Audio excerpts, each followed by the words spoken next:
If you're looking for running boards with long-lasting durability and strength, check out N-FAB Growler steps. They're all aluminum and provide a clean, yet bold look for your vehicle. These steps feature an aggressive tread design that allows for traction in any condition, all with a textured black powder coat finish. And they can be installed easily. Let's get started. When you open the box, you'll find 2 running boards, 6 rocker panel mounting brackets, and 6 threaded clamp plates. Also included is all the hardware you need. Starting with the driver's side, locate the factory threaded studs and remove any hardware or running boards that may be present. Repeat for the passenger side.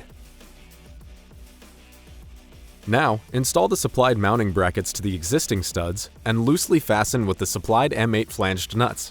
Do this on both sides.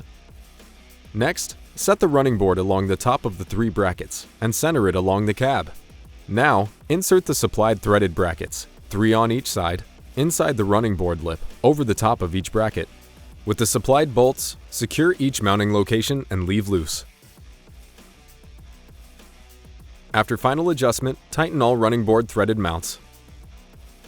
Adjust the frame brackets so the running board is level with the body of the vehicle. Next, tighten all the factory mounting locations. Now, repeat the process to install the other step on your passenger side. Congratulations! The install of your N-FAB Growler steps is now complete. For more information, go to n-fab.com.